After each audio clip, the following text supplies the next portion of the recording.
Oscar Mario, entra usted y saluda a nuestro nuevo invitado, Oscar Mario Correa. Sí, señor, tenemos acá en Clickracia el poder de la información, don Roger, a don Jaime Fajardo Landaeta, quien es un amplio conocedor sobre el tema del conflicto armado en nuestro país y quien ha estudiado todo el tema del conflicto del Ejército de Liberación Nacional, los diálogos de paz y qué podría pasar con este grupo guerrillero y con este gobierno del presidente Gustavo Petro. Pues don Jaime, un saludo muy especial, bienvenido nuevamente a Clickracia, el poder de la información al clic. Muy buenos días, Oscar Mario, a usted, a toda la gente que lo acompaña y que lo escucha.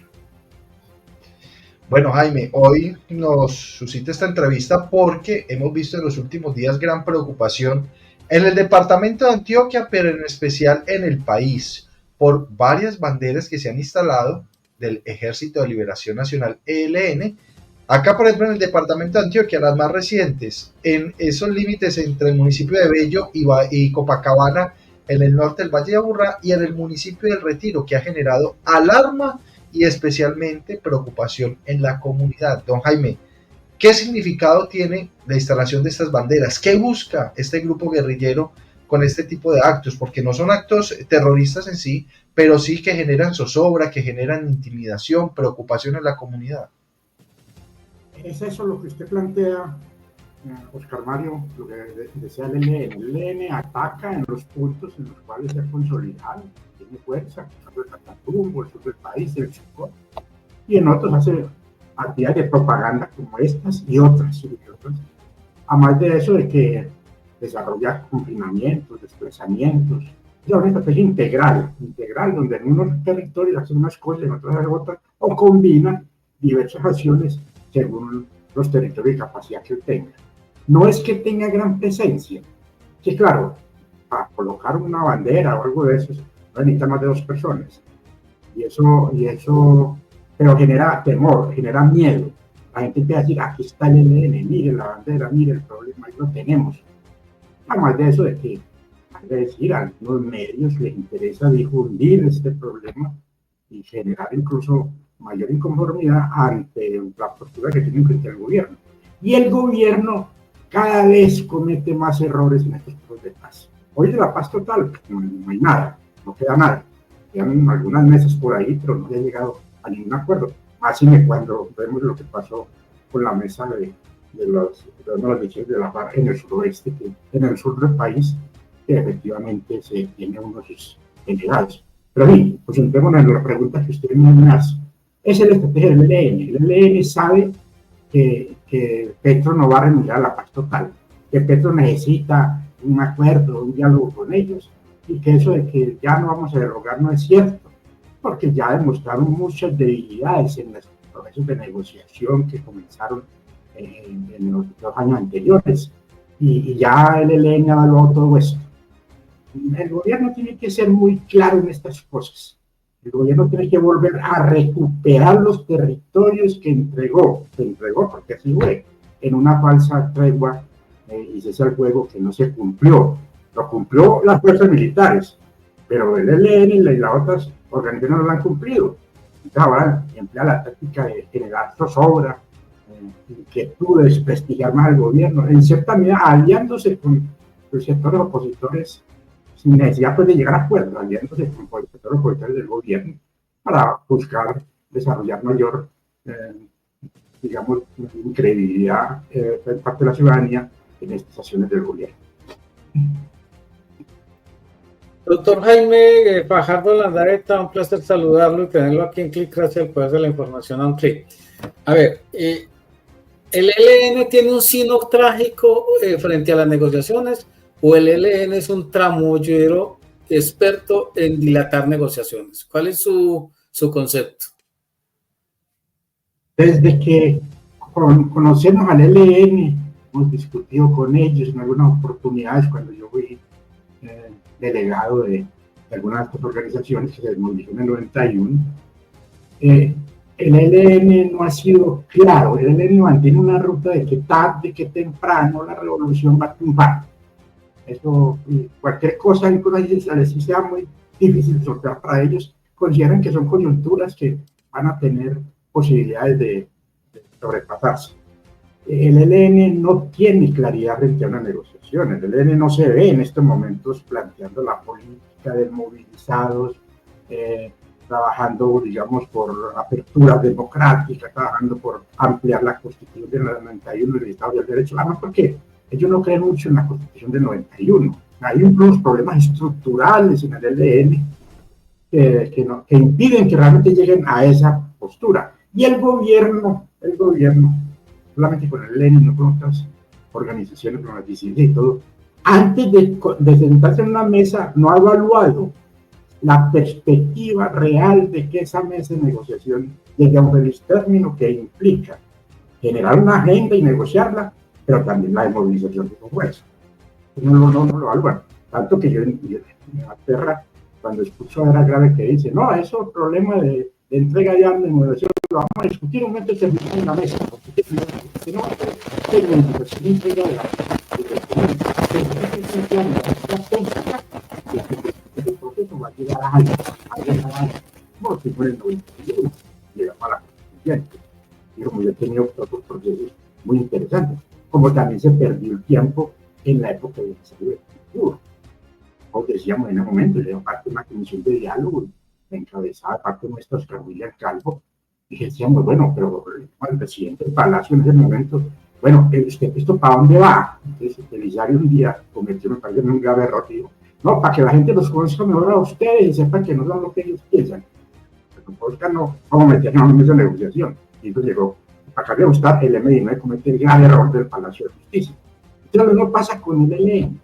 El ELN hay que sentarse antes de empezar un proceso y decirle, bueno, señores, esto hasta dónde llega, hasta dónde no, sentémonos, vamos mirando y ahí vamos discutiendo la agenda y miraremos si es posible de hablar de demolición. No, tiene que tener un referente claro en un proceso, así realmente no haya compromiso de entrada. Y ese es el error que cometió el presidente desde el comienzo de la negociación con nuestras agrupaciones y en particular con el ELN. Yo diría una cosa concreta, le dio demasiada papaya al ELN para que siguiera jugando con este tipo de procesos.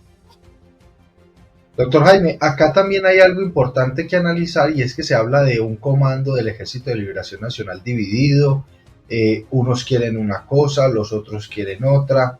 Definitivamente viendo cómo está esta estructura, cómo está obviamente esa división de sus comandos, se podría hablar de un final feliz en unos diálogos cuando no hay concertación inclusive en el mismo grupo guerrillero, o definitivamente es muy difícil que se llegue a un acuerdo de paz con el ELN.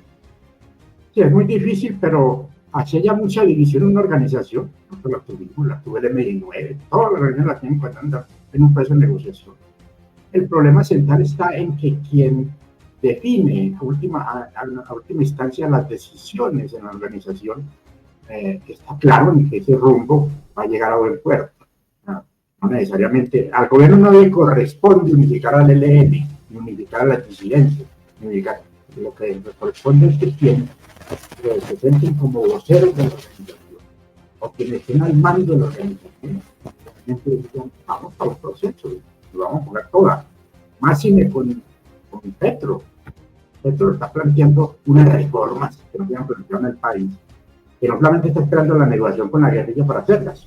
Dice, no, ya era muy interesante que estuviera ahí, pero esto vamos a trabajar estas reformas, y no tiene hoy Petro, digamos, una mayoría clara para que esto le pase en el Congreso. El parlamentario ha tenido problemas serios con los partidos políticos de hacer quiere que la guerrilla entre ahí, y que se claro es en el sentido de que esas reformas son muy importantes para esta apertura, para un Estado social de derecho que consolide, para que avancemos en el marco del desarrollo de la Constitución 91, pero también para que ellos vean el ambiente propicio, no solamente para negociar, sino para lograr canales distintos para la acción política, que sería la vía democrática.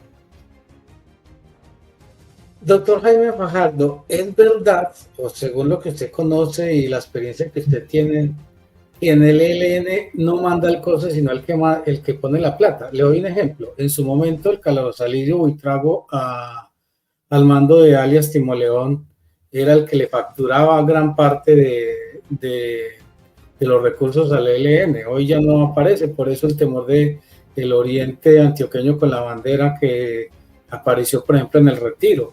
La experiencia con el Calvario Buitrago en el oriente antioqueño, pues para muchos habitantes fue funesta. También el José Antonio Galán en el nordeste sur de Bolívar por el tema del oro, el Domingo Laín por el petróleo en Arauca. ¿Es verdad eso? Es decir, ¿en el ELN manda el que pone la plata?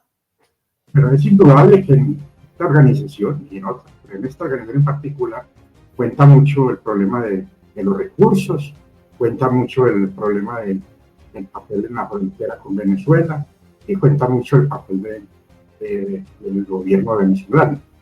Pero todo eso son situaciones que se pueden sortear porque hay una cosa que hay que presionar a fondo y debe haber una actividad comunicacional, de propaganda, pero también de alianzas. El gobierno necesita mayores alianzas a su alrededor para negociar con el ELN, para que no le estén mandando señales también por otro lado el ELN, como que no negocie con este gobierno, que bueno, ya se va a acabar, falta año y medio, esperemos mejor. Y hay gente que le está diciendo eso al ELN, no digamos mentiras, eso lo conté mucho, les interesa incluso provocar ciertas acciones de un lado para favorecer ciertas candidaturas presidenciales, eso lo sabemos.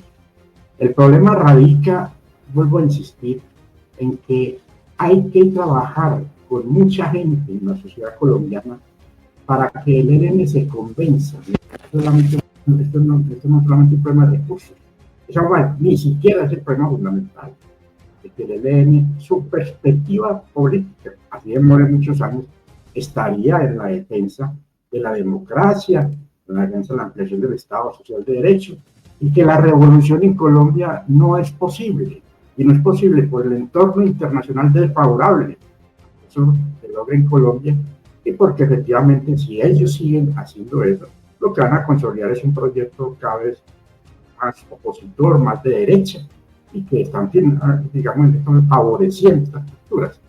Hay gente que puede actuar en eso, hay gente que del conflicto, que tiene vocería del ELN, pero el gobierno hay momentos en que desarrolla cosas y no cuenta con gente que están en diferentes instituciones nacionales e internacionales y que podrían ayudar mucho. Gente incluso que el ELN los consulta, gente que sabe, que conoce por dentro qué es lo que está pasando, pero el gobierno no hace eso.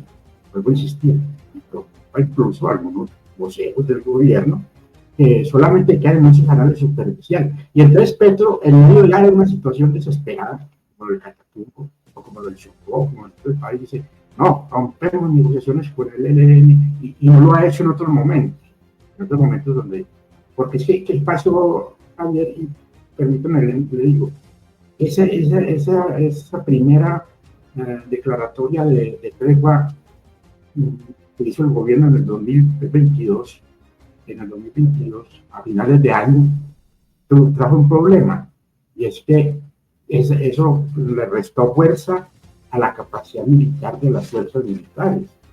Se retiró de algunos territorios, le dejó esos territorios al ELN en las incidencias, y ellos dijeron, sí, vamos para tregua, pero nunca la cumplieron, nunca hubo verificación. Hay más de 200 y punta de señales que demuestran que se incumplió la tregua por parte de su grupo guerrillero. ¿Quién hizo investigación de esos puntos que no se cumplieron? ¿Por qué no se le dio respuesta a la nación sobre esos incumplimientos? ¿Por qué no se hizo nada de eso? Y es lo que se hace romper, pero no se da un resultado de lo que allí pasó. Jaime Fajardo Landaeta, un saludo, nos place tenerlo acá en Clickracia nuevamente. Oiga, Jaime Fajardo, voy a saltar del ELN al Ejército Gaitanista de Colombia, que la verdad nos mantiene, digamos, como con mucha inquietud. ¿Por qué, a sabiendas de su intención permanente de querer hacer parte del proceso de paz total del presidente Gustavo Petro, por qué es tan difícil? ¿Por qué la mirada está casi toda puesta en el ELN y este grupo que también harto daño le hace al país y a la paz, tiene que rogar tanto? No, por una razón, Roger, muy sencilla, es que el grupo gaitanista se desarrolla acciones similares al ELN, así el ELN esté comprometido con el narcotráfico, con todo este problema que no tiene nada que ver con un objetivo político. De todas maneras, el grupo gaitanista no puede ser declarado fuerza política. O sea, no está luchando por el poder, no nació para una confrontación con el Estado como lo plantea el derecho internacional humanitario. El gobierno tiene que cumplir toda la normatividad del derecho internacional humanitario. No puede declarar como negociación de paz con una organización que está fundamentalmente fundada en las rentas ilícitas, en el narcotráfico, en la extorsión, y no fue una organización que surgió en lucha contra el Estado, en lucha por el poder. Eso está claramente definido en el derecho internacional humanitario. Si el gobierno abriera una negociación similar con el Clan del Golfo a la que está haciendo con el ELN, indudablemente esto lo llegaría a la Corte Penal Internacional, que metería todo el poder de Naciones Unidas en derecho internacional, porque no es una organización que se erigió como una alternativa de poder. Pero a veces la gente no lo entiende, pero es así, y tiene que ser así, porque si no cualquier banda, cualquier organización que le da estatus político, y esto sí ya compromete toda la estructura del Estado, la democracia y el Estado del derecho. Por eso no lo hace. Pero también tiene que expresarse claramente hasta dónde va esa negociación, una posible negociación. Mira, hay tres niveles de la negociación. Está la negociación política, que la permite el Estado social de derecho, la permite el derecho internacional humanitario, que es con las fuerzas que se han elegido desde un comienzo contra el Estado, contra las instituciones. En este caso queda el ELN y queda una que otra disidencia que no se comprometió en un proceso de paz. Los demás estarían en una política de sometimiento a la justicia. Pero hay que decir que es sometimiento. Que entreguen las armas, no. Es sometimiento. Ni siquiera ha pasado la ley de sometimiento, no le ha pasado.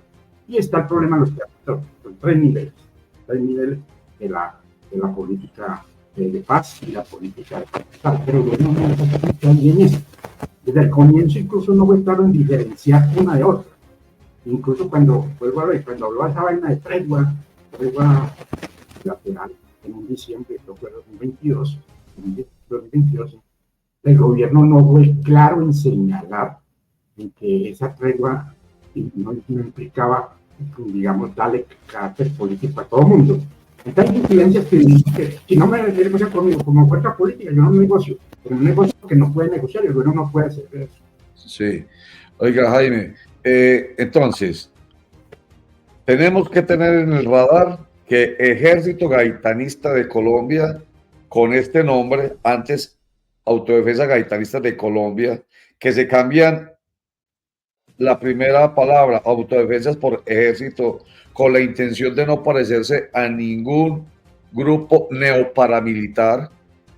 Tenemos que entenderlo entonces, en el radar vuelvo y digo, como Clan del Golfo, que es como generalmente la fuerza pública y hasta el mismo gobierno lo sigue mirando, como ese grupo distinto al grupo con el que se puede negociar con, como al estilo pues de las guerrillas, como el ELN. Pero entonces no entiendo, a pesar de que usted lo sugiere en su respuesta, el proceso de paz total, entendiendo también la necesidad de un marco jurídico, el proceso de paz total definitivamente es un fracaso si no permite que estos grupos que quieren, porque total me suena a todo, desde el extremo izquierdo hasta el extremo derecho, es un fracaso entonces. Porque insisto, Roger, el proceso de paz total no se ha explicado claramente. Se habla de paz total como que va a negociar con todo el mundo, pero no se dicen los niveles de negociación. O sea, hay una política de paz que llega a un acuerdo del Estado con un grupo que ha tenido una aspiración política, que está planteando un proyecto de gobierno, que tiene una posición distinta a la del Estado, y con él se puede negociar, como se hizo con las guerrillas del 90-91, para poder hacer la constituyente. Entonces, que van a buscar transformaciones de fondo, y se genera una agenda y todo esto, y eso para enfrentar con el ELN, pero en forma errónea de parte del gobierno. Hay otro nivel, que es el nivel del sometimiento a la justicia, que no se ha explicado también claramente por parte del gobierno. Con el Clan del Golfo, debe todas las vueltas que quiera, pero ni el derecho internacional ni la Constitución del 91 permite con esta estructura que principalmente viven de las rentas ilícitas, del temor hacia la población, del narcotráfico, que tienen incluso enlaces internacionales, con ese grupo, si hay una disposición, vamos a hacer un sometimiento que puede incluso llegar a arreglos, más allá de lo que existe en la ley. Pero es que ni la ley de sometimiento ya ha pasado en el Congreso. O sea, tiene herramientas de sometimiento hoy, pero no tiene una ley más de fondo que podría generar unas condiciones mejores donde le diga a estos señores, mire, aquí la gente que va a pagar pena no va a ser toda la gente que integra el Plan del Golfo, van a ser principalmente los comandantes que asuman esa responsabilidad y vamos a mirar a ver qué tipo de penas hay, que no necesariamente tiene que ser cárcel. También hay por lo que llama política restaurativa, ayudar mucho con el problema de las víctimas, consolidar el Estado de Derecho en las zonas que ellos controlan. Bueno, y se desarrolla pues todo un marco de política de sometimiento. Eso no hay claridad sobre eso porque no ha pasado en el Congreso y solamente hay las figuras que anteriormente han existido. Y está el problema de los territorios, de las zonas más afectadas por el conflicto, como Catatumbo, Chocó, sur del país. Entonces, que tiene que tener una atención especial, incluso con la colaboración de esos grupos, cuando tienen un proceso de paz, con la colaboración, para que el Estado social de derecho se consolide y la violencia no vuelva a surgir en cabeza de disidencias o en cabeza de otros grupos que puedan surgir porque consideran que efectivamente la lucha armada continúa, así sea para que tener esa función de narcotráfico. Eso es lo que no hay claridad. Si el gobierno tuviera claridad a fondo, el gobierno sabe y tiene gente que conoce, pero no lo explica con esa claridad, los 3 niveles de la gente, como se llama la paz total. Como no es así, entonces la gente confunde, como usted dice, Roger, en que paz total es que a todo el mundo se le da el mismo trato, a todo el mundo se le dan las mismas condiciones y que de fondo pues el gobierno no avanza en eso. Doctor Jaime, cambiándole un poco de tema, pero hablando de conflicto armado, la muerte de alias Terror, abatido por la Policía Nacional, en un operativo conjunto con la Fiscalía, obviamente con integrantes del Reino Unido y de Estados Unidos. ¿Qué implicaciones tiene o qué significa esto para el departamento de Antioquia? ¿Qué significa esto para el país? Y lo más importante, ¿por qué era tan perseguido inclusive por otros países? ¿Cuál es el análisis y el contexto que usted nos hace frente a este último operativo de la Policía Nacional acá en el departamento, pues que genera la muerte del hijo del ex jefe paramilitar Ramón Izaza y que venía siendo uno de los hombres más importantes del Clan del Golfo?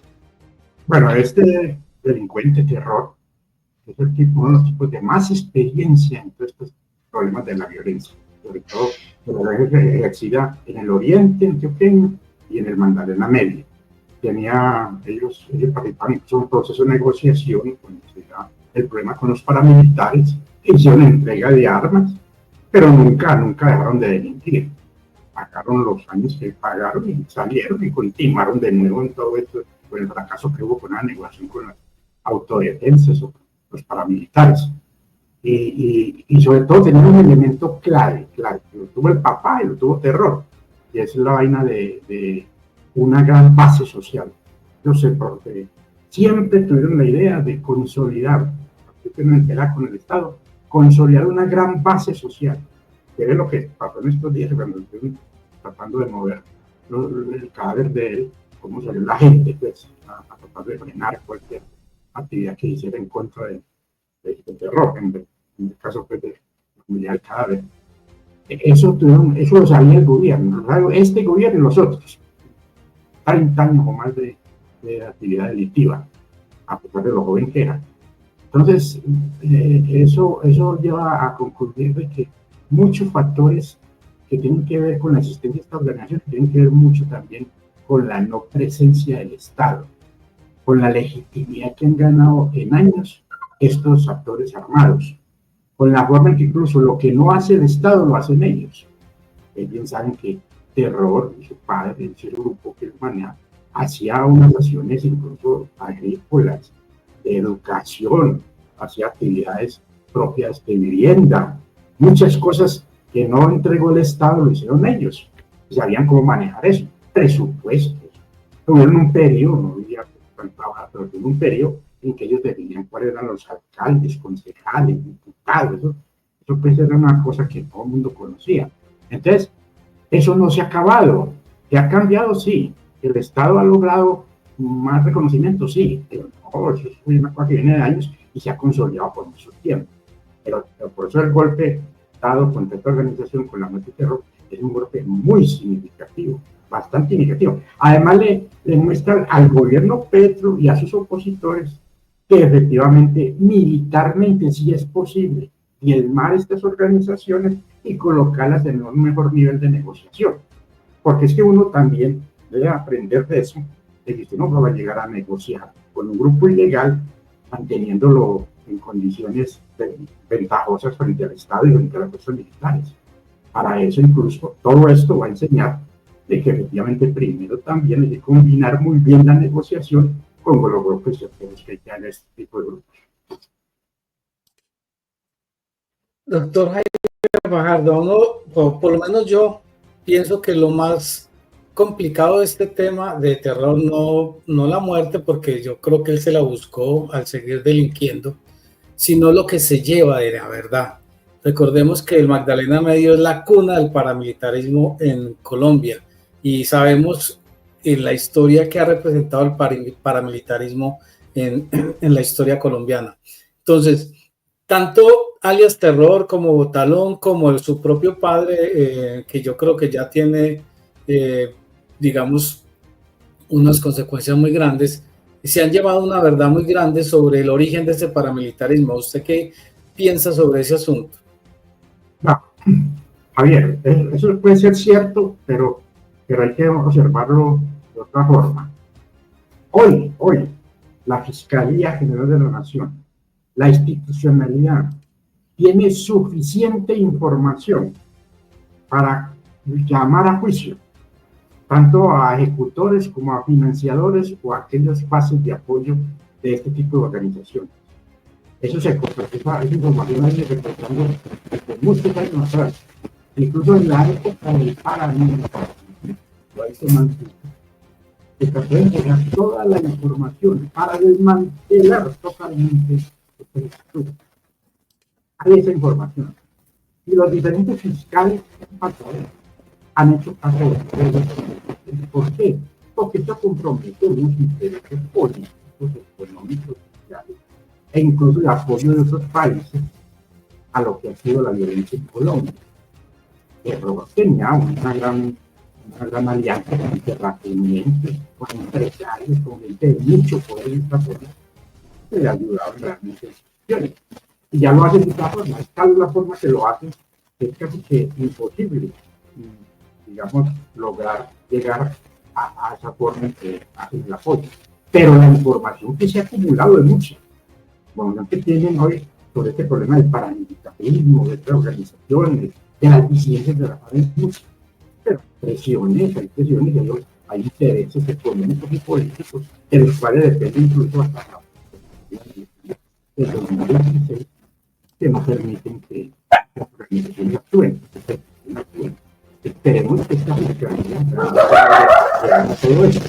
Pero tenemos que reconozcamos que hoy no es solamente como acabar con unos líderes, con organizaciones ilegales, sino también acabar totalmente dónde está todo ese dinero que también está juntando.